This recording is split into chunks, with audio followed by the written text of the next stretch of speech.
We are back on the phone. It is a pleasure to welcome to the Majority Report Joy-Ann Reid. She is a national correspondent for MSNBC and author of the newly released Fracture, Barack Obama, the Clintons, and the Racial Divide. Joy, welcome to the program.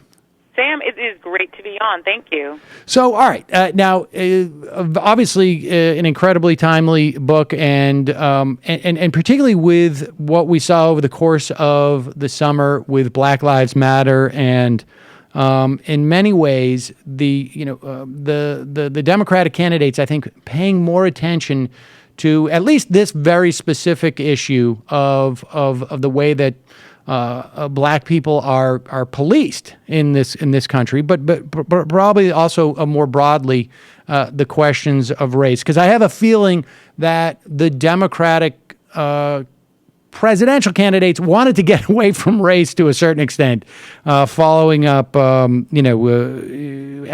President Obama's term. But even today, Bernie Sanders, I think it was, in an interview said, conceded in, I don't know if conceded is the right word. I mean, it's rather obvious. He said, if the election was held today and only amongst African Americans, I'd lose. And frankly, it wouldn't even necessarily have to be only amongst African Americans. African Americans, for the Democratic Party, a hugely crucial and massive constituency. So with all that said, well, let's just start with the idea of fracture. I mean, where is the fracture, and is it, in many respects from your book, I know it's describing a dynamic that's actually taken place, and you track it since from LBJ. But why don't you tell us? Well, Sam, it's interesting that starting with the Democrats now, yes, they are addressing Black Lives Matter, but it really was not something they did proactively. So it's interesting how it kind of reinforces the theme that I've tracked when I started doing the research for this book back in 2013, that I've tracked back 50 years, which is that the Democratic Party needs African Americans, but doesn't necessarily prioritize African Americans unless really forced to, which is what happened in the 1960s, which is that the Civil Rights Movement, made a demand, which is that the place where most Black Americans live, the South, was locking them out of the only avenue to political power, which was the Democratic Party. There wasn't a functioning Republican Party south of the Mason-Dixon line, and so, African Americans essentially had to break into the Democratic Party in order to exercise any political power at all. And so you saw this phenomenon where a Southern Democrat like Lyndon Johnson really defied both his racial caste and his political party by championing and pushing through voting rights reform at the insistence of the Civil Rights Movement, and he did it in a way that even Kennedy had been reluctant to do. So this creates this revolution in the party that then goes from being the party of segregation to being the party that 50 years later could produce Barack Obama. But what's interesting to me, Sam, is that now you fast forward to 2015, and it took protests to get a party that had 3 white nominees, 2 over 60, to pay attention to this very constituency. It still took a demand and insistence for these candidates to say, oh, wait a minute, we have to pay attention to Black Lives Matter, because they didn't do it proactively.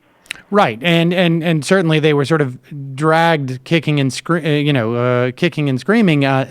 maybe a slight exaggeration, but not dramatically. I mean, they literally could not avoid dealing with it. And it's also sort of, I guess, surprising too, because on some level the black community is, I mean, maybe there's a slight overstatement, but I don't think so. It's in many ways sort of the one of the primary deciding factors, I think, in to the extent that that Bernie Sanders can really mount a successful challenge to Hillary Clinton. It's going to be a function of the African American community, and that's really, and I think he's aware of that. That's where it's going to pivot on.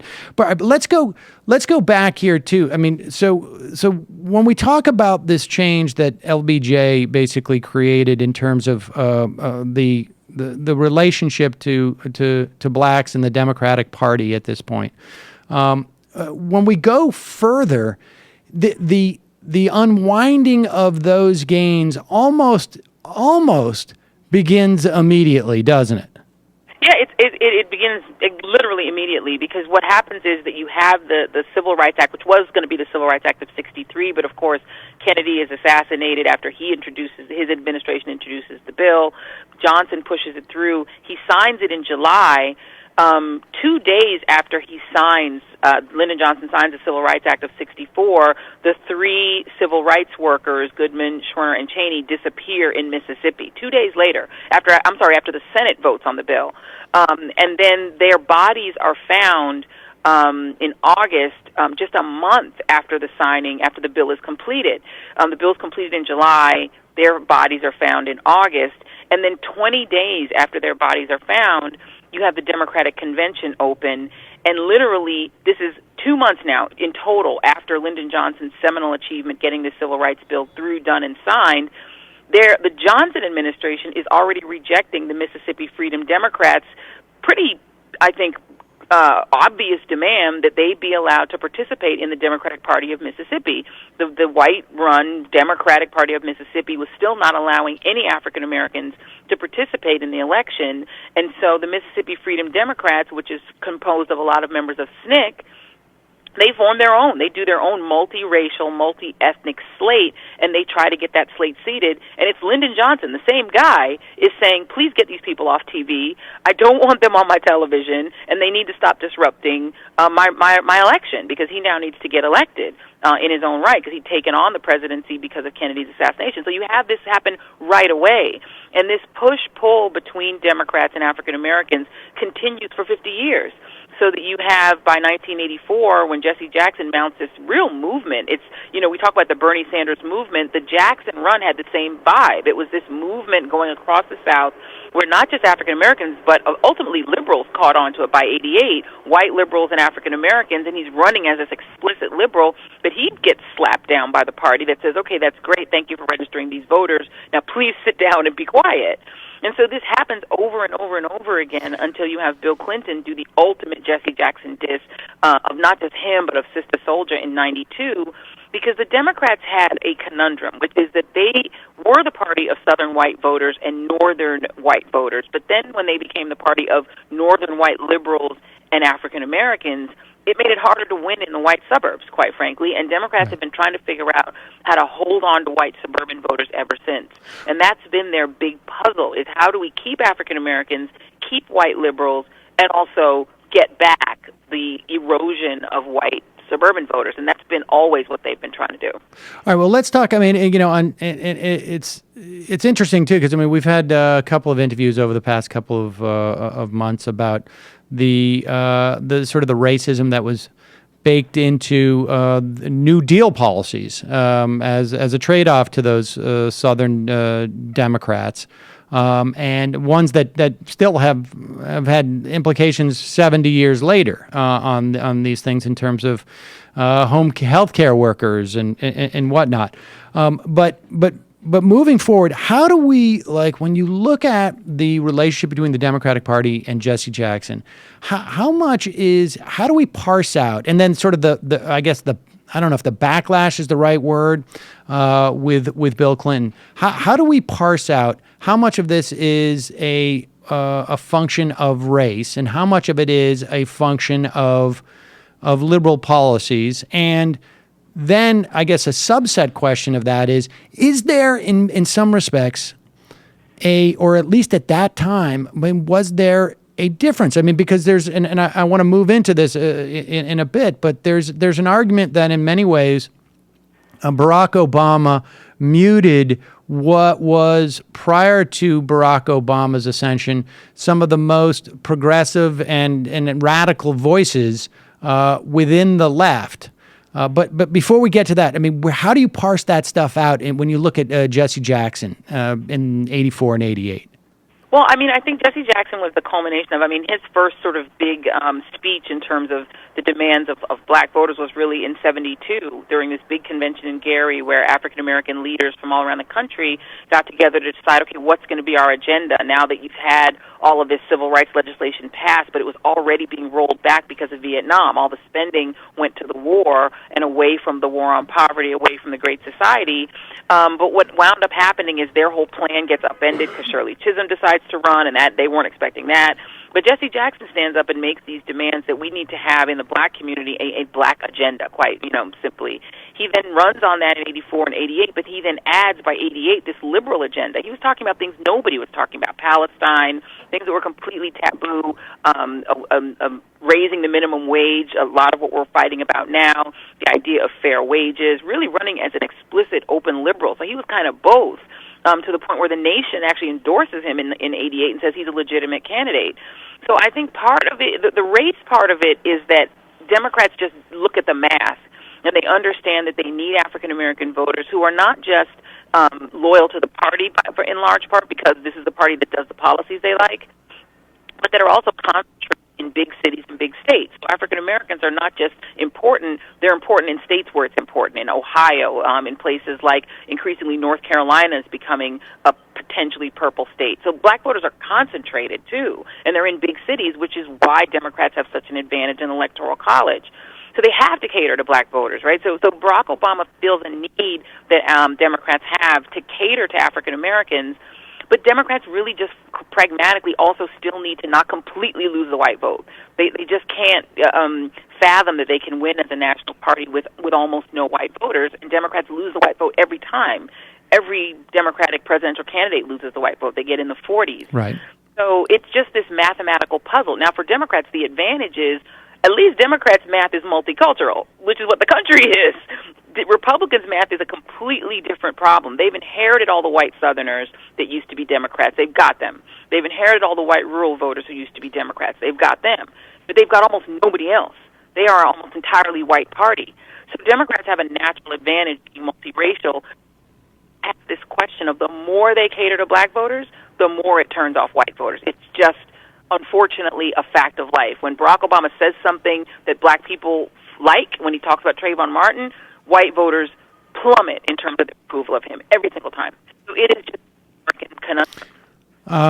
Your phone's breaking up just a little bit, Joy, and if it continues, maybe we'll just call you back on your cell.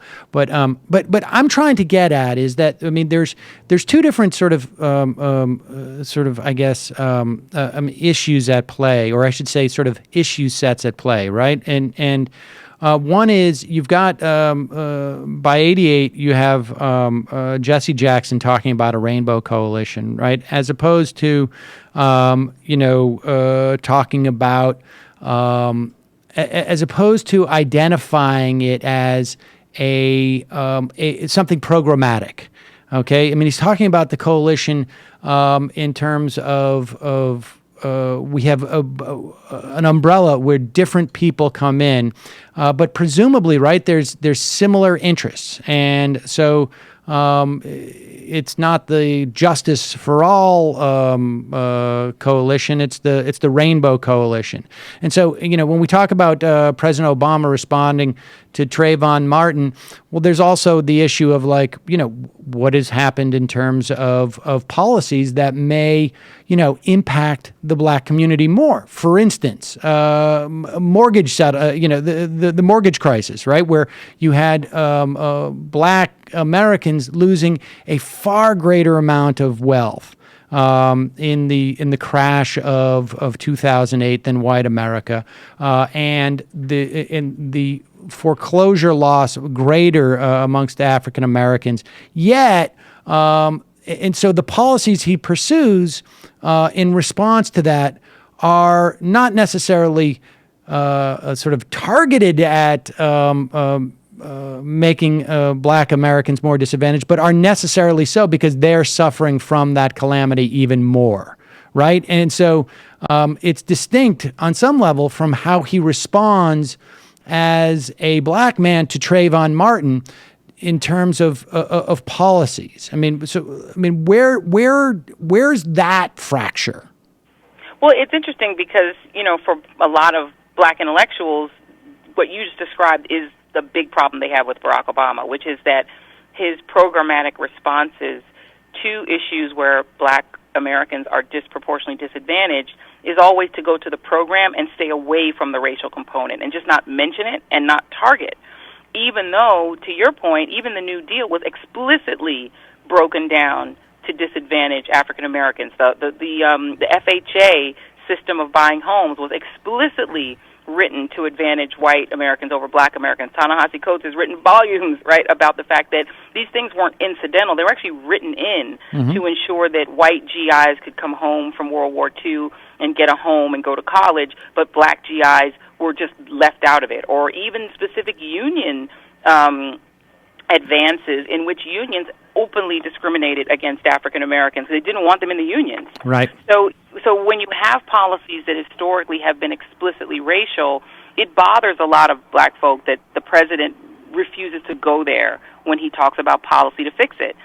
Whereas he will go there on immigration for Latinos, even though immigration is not just a Latino issue, but he'll couch it in very explicit terms for Latino Americans or for LGBT Americans. He'll be very explicit. So I think that has been a source of fissure between the president and black people, quite frankly.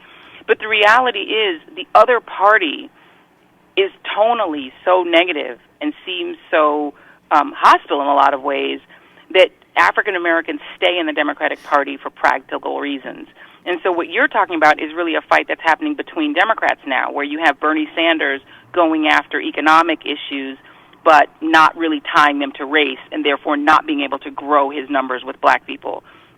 And you have Hillary Clinton, who's really putting her pedal to the metal. I just interviewed one of the moms of a victim of police violence, who met with Hillary Clinton, and she went out of her way to meet with mothers who've lost children either at the hands of police or just street violence. So she's trying to really put her foot on the gas when it comes to talking to black people. So it's a weird thing that's taking place now inside the Democratic Party. And other than Rand Paul, Republicans are just not taking part. Right. I mean, I think I think we're at least in the context of this audience. I mean, the dynamic that I think we all understand that there's nothing happening in terms of the Republican Party for anybody but a rather narrow subset of Americans. But in the context of what you're writing about, I'm just curious because on some level, look, Bill Clinton sort of, in some respects, did the same thing that Barack Obama did, right? And now I understand, from the perspective of Barack Obama, there is this notion that he is more, in some way, constrained because, or perceives himself to be more constrained because he's black and because he doesn't want to be perceived as being a black president as opposed to an American president. And the notion that, Randall Kennedy writes about in his book, The Persistence of the Color Line, that in some ways this had, whether perceived or real, and it's probably real, that the president cannot address these things without some type of pushback. But we saw the same dynamic in many respects with Clinton, with Bill Clinton, didn't we? I mean, because this is a guy who was ostensibly the first black president. He certainly felt like he was, and yet pursued policies that ultimately were extremely disadvantageous to black people. I mean, also, I think across the spectrum, people living arguably in the middle class and the working class and poor, but ultimately, things like Glass-Steagall, right? I mean, this stuff ends up disadvantaging black people, and there's also, I think, an element of Bill Clinton starting, sort of the similarities between Obama and Bill Clinton in terms of the way that they address the black community, it seems to me, are far greater than one would sort of intuitively imagine. Yeah, no, they're very similar. What I find fascinating is that Bill Clinton, so on the respectability politics side of it, I was reading through speeches that Bill Clinton gave in the 90s that were exactly what Barack Obama says and takes a lot of heat from black people because he's doing this pull up your pants, turn off the TV. Bill Clinton does the exact same thing. These two are so similar that the fact that they couldn't come together was kind of ironic, right? Because they really are similar in terms of policy and the way they address African Americans. Of course, the big difference is Bill Clinton is far more likely to emote on race than Barack Obama is. And he's more likely to be frank, as is Hillary Clinton, to be honest. When they talk about race, they're a lot more blunt than Barack Obama is. They have a freedom he doesn't have, and they speak with a freedom that he doesn't appear to have. I think he has it now, because now he's right now he's Luther. Like, he's changed. Like, now that he's in his last 18 months, Barack Obama's like really loose, and now he's saying things he didn't say before. Like, yeah, you definitely had a lot of similarities. And for Bill Clinton, you have to understand, in the 1990s, Bill Clinton was trying to pull off this enormous feat of keeping African Americans in the fold, and his style made African Americans feel welcome. His affect made African Americans feel welcome. And he was also at the same time pulling back in white Reagan Democrats by being tough on crime, by being the guy that goes in and sends 100,000 cops into the inner city, by being the guy who does welfare reform before Newt Gingrich can do an even worse version of it, which he had planned. So he pulls this off, and he gets reelected because he pulled it off, and he still retains the love of African Americans because he pulls it off. And I think it's a testament to what a good politician Bill Clinton is, quite frankly. He only stops being able to pull it off in 2008 when his rhetoric, which is, you know, out of practice in terms of politics, and was just, he tried to, and was expressing, I think, that they're hurt at suddenly turning off black people and having competition for black love, quite frankly. It was only in 2008 that he stopped being able to do it.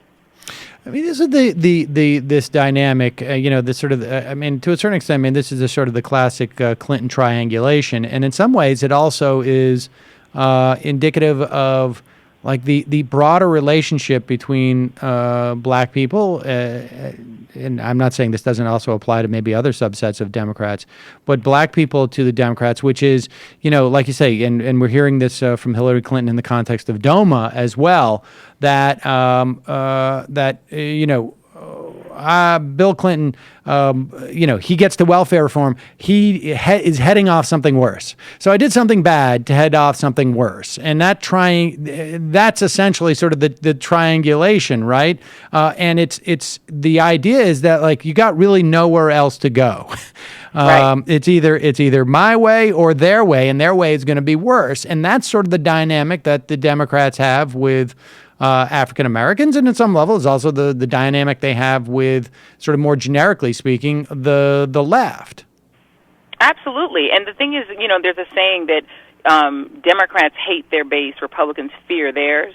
And I think in a lot of ways that's kind of true. And you had liberals, you know, if you think Jesse Jackson was set aside in the 80s, what about the liberal wing of the party, which was just disinvited from the party? The McGovern, Mario Cuomo wing of the party was essentially written off by the New Democrats in a way that African Americans weren't, because they still needed African Americans. But yeah, there's been this sense of, you know, the way to make this pivot was to push liberals outside of the circle of trust. And that is what happened. The irony is that with all that you talk about, where the Clintons said we had to do this bad thing to prevent that worst thing that Newt Gingrich was going to do on LGBT issues, with DOMA, with Don't Ask, Don't Tell, on the crime bill, which, by the way, the crime bill was also supported by a lot of black people because there was literal war going on in the streets of some inner cities because of the drug trade, because of illegal, you know, drugs being illegal.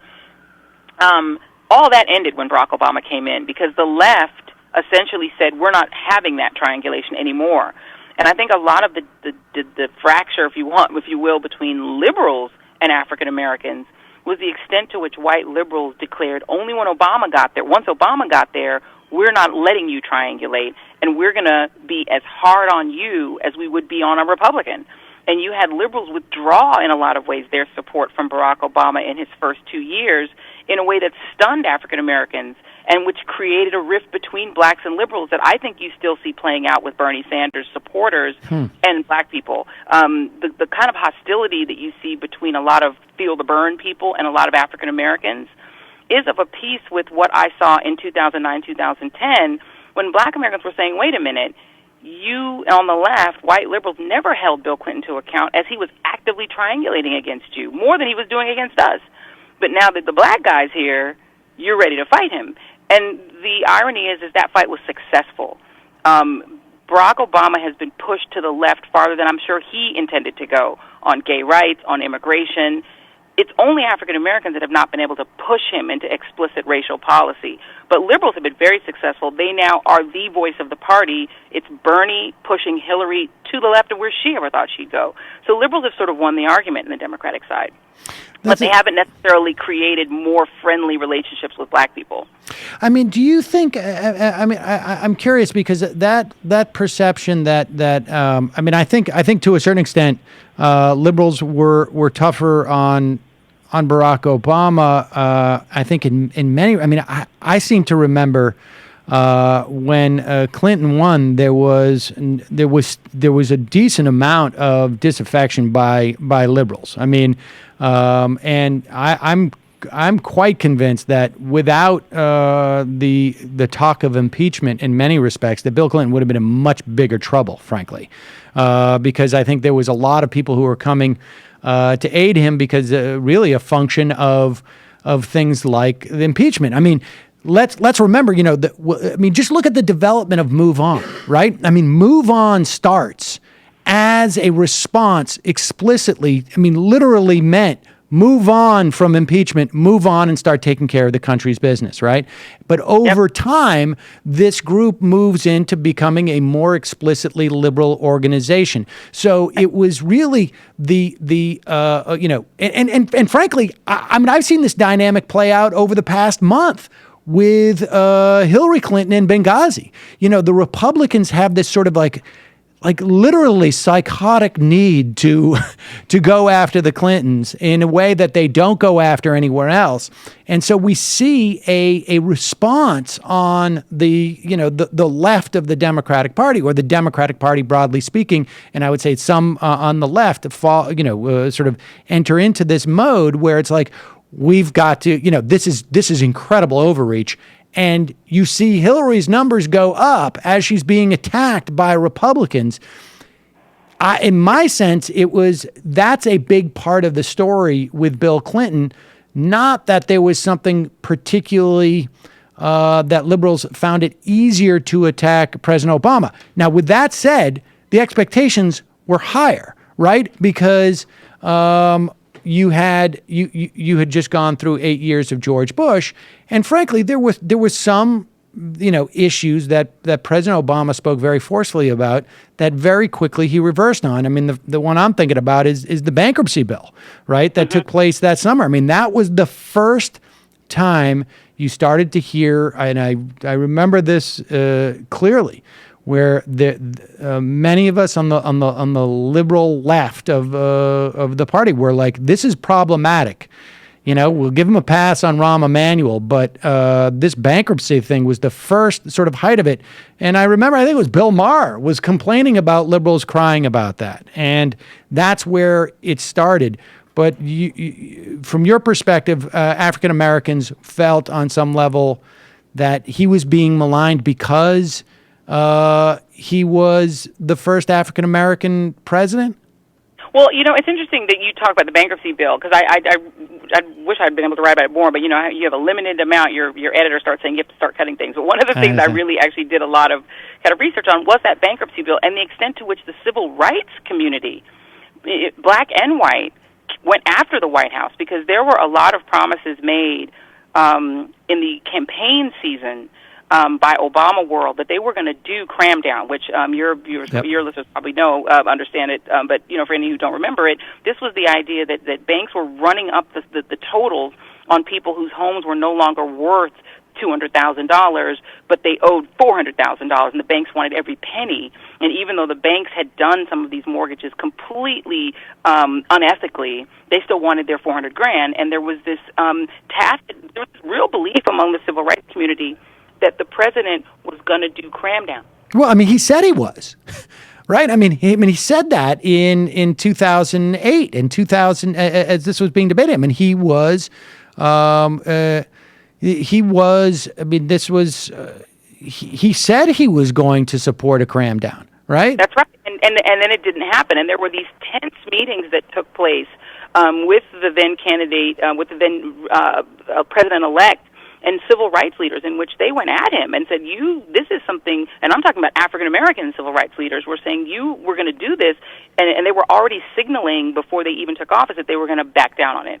And between that and, if you'll remember, the president had run, the then candidate had run on the public option, and on disbelieving the idea that health care would even be valid without the public option. I can remember that. I was blogging at the time and was writing that, about this ethical question of whether you had to have a version of the commons if you were going to have health care reform. And one of the deals that was made to bring the Clinton side on board was to relax on that issue and to actually go for the idea of the universal requirement to have insurance. Because you remember during their debates, they debated this, whether there should be a universal requirement. So there were a lot of issues. The mandate, right? The mandate, right, which Barack Obama was against during the campaign.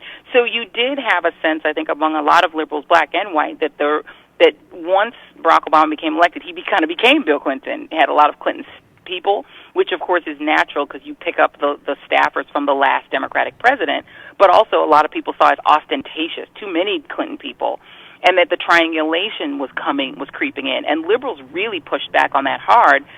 And again, it was successful. If you look at the lame duck session of 2010, it might have been the most successful lame duck session in terms of progressive policy since the 60s.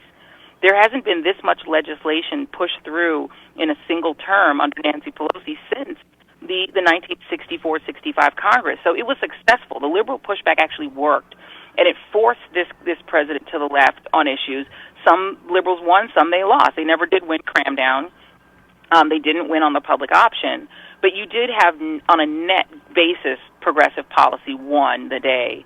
But I think for African Americans, the perception, fair or unfair, was that this pushback that particularly white liberals were giving against the president was unfair and was a different standard than President Clinton had been held to. So fairly or unfairly, it did cause a rift between African Americans and white liberals that I think still persists. And the support that black folk have for the president doesn't stop them from criticizing him. There's a lot of criticism, particularly about his non-racial kind of affect when he's talking about policy. But I think there is also a sense that liberals writ large were unfair to him. That's just a real perception. Interesting. I mean, and when we talk about within the context of the black community and not necessarily, I don't know. You would probably have a better sense of this than I would in terms of, sort of how much is the sort of the sentiment within the black community mirrored by the sentiment among the sort of the black intellectual community, because it seems to me that you have like your Ta-Nehisi Coates who talks about why is President Obama talking about my brother's keeper, right? I mean, that is a very Clinton-esque, the respectability politics, like, in many respects, this is, we're not going to deal with public policy. We're going to deal with, African Americans need to, exercise sort of some type of higher level of moral responsibility. And then you also have a critique coming from people like Cornel West, who are talking about the implications of what's happening to the black community from, I think, also from an economic standpoint too, like rolling in those type of things like cram down. And and it also we also later know, at least from, according to Barney Frank, that there was an opportunity for direct relief for mortgage holders that was on the table as President Obama was president-elect, and he basically said, I'm not going to do it. I'm not going to sign off on it. It's not up to me, which, of course, everybody in charge was saying at the time, it's up to you. I mean, give me your sense of where that of what how that sentiment may be different within the black community. Well, I mean, I think you named the two people who embody the two sides of that argument. So I think the Ta-Nehisi Coates side of the argument, which is scolding black people to as a way of addressing their pain, is wrong. And I think that is a broad sentiment among African Americans, particularly black men, who do not, every time the president mentions my brother's keeper, it sounds a discordant note to a lot of African Americans who say, no, it's a non sequitur. If we're talking about police brutality or we're talking about economic deprivation, then pivoting to My Brother's Keeper is just the wrong answer, particularly on issues like Trayvon Martin, Michael Brown. It's almost opposite of the wrong answer, right? I mean, it's like it's basically Paul Ryan's. I met a kid who would rather have a brown bag sandwich than a free meal from school. I mean, it's or Ben Carson, who says right. essentially the same thing, right? So that people really, it's a discordant note when he sounds it, and he stopped doing it. By the way, I think he's finally heard that. And I've been in rooms where he and Ta-Nehisi Coates have addressed this with each other, and neither would back down on whether it was wrong or right to do that. But the president has finally kind of abandoned that, I think, and a lot of black people would say hallelujah that he's kind of walked away from that approach. But when you go to the other side, the Cornel West side, I think Dr. West really discredited himself with most African Americans because of the way he went after the president in a way that just seemed personal and petty and small. And so I think any kind of personal attacks on the president, whether it's from the right or whether it's from the left, are really received poorly by African Americans. An intellectual critique of him that you hear from the Michael Eric Dysons of the world or the Ta-Nehisi Coates of the world or any number of African American men and women writers, that's legitimate. But when you have that sort of personal, nasty critique, calling him the global George Zimmerman, a mascot, a black mascot of Wall Street, West is completely discredited. So it was ironic that he's the person that a Bernie Sanders would turn to as a validator. He is not. He may be a validator with white liberals, but African Americans, that isn't really the validator you want, right? So, because it's too personal. And I think that African Americans are very personally protective of Barack Obama. The polling and the research shows that there's a great protectiveness of him as a man because people are so proud that he is there and are so proud of him just in his comportment. But there is an internal critique that African Americans have of him. It isn't personal. You know what I mean? It's about policy. So I think that's the difference. Well, I mean, I want to push back just a little bit on this. I mean, I'm not quite sure that Coates and Dyson are necessarily offering the same critiques of the president, and I don't know. I mean, we can talk about the tenor of Cornel West's critiques on some level, but do you think that there is nothing to the substance of the critique that in many ways, I mean, if you look at where black people have been traditionally in terms of pushing social justice. I mean, for instance, MLK, essentially, I think probably a self-proclaimed socialist, is reinterpreted at the very least by guys like Reagan and Clinton, and then I think to a certain extent perhaps Barack Obama, where the sort of the economic messages and the sort of the more radical messages are sort of stripped out. And on some level, I mean, I think it was Glenn Ford who came on this program back in 2011, I think in the run-up to the 2012, was saying that President Obama managed essentially to, in some way, neutralize that perspective coming from the African American community, which is so important to American politics, because in many respects they have always been on the losing end of the economic formulas, right? Even the New Deal, which ostensibly is to give Americans a new chance. Very, like you've said, explicitly and implicitly in many respects left African Americans behind. Was that voice, that part about that talking about economic justice, and where black unemployment is still significantly almost double that of white unemployment. Doesn't that in some way have some resonance? I mean, or is it simply? It is just, is there a sense that you cannot critique the president on those terms? No, I think that you certainly can, and people have, Coates has, lots of people have. critiqued him and still retained their credibility with African Americans. I think when you get to the kind of personal vituperativeness of a Cornel West, it cancels out whatever the rest of that message is. And I think that was where he hurt himself, quite frankly, with African Americans, was that the critique felt too personal. I think you can say the same of Tavis Smiley, that African Americans by and large rejected the tenor of their remarks. Well, that's fine. But okay, let's talk about the substance, though. I mean, do you think there's a validity to the substance of the critique aside from the tenor? I mean, I think it's certainly arguable that the tenor is should have been more measured or use different words. Well, in the case of West, the tenor is the substance, right? Either the president is a black mascot of Wall Street or he's not, right? And I think that it's such a pejorative. It's not really anything you can even legitimately debate. I think if you go to some of the critiques that you have a Michael Eric Dyson make, and he has a book coming out that's pretty critical of the president. I think there is a lot to it, but I think you have to remember that as my friend and colleague Reverend Al Sharpton says, the president cannot march on himself. He is not a civil rights leader, and I think a lot of the critique that ties him to King is a false critique. It's the mistake that Hillary Clinton made in 2008. Barack Obama was not running to be Martin Luther King Jr. He was running to be Lyndon Johnson. And so I think that the idea is that if King were alive today, the person he'd be marching on would be Barack Obama. Right? Barack Obama is not king and is not in the business of restorative justice. He's not a civil rights leader. He's a president of the United States. He's a politician. And so politicians, and he'll say this and has said this, require, if they are honest politicians, they require the critique to come to them, and then they are required to respond. They are not the critiquers of their own, of themselves. So I think on a social justice standpoint, we need a social justice movement, and you need politicians. They're two different lanes.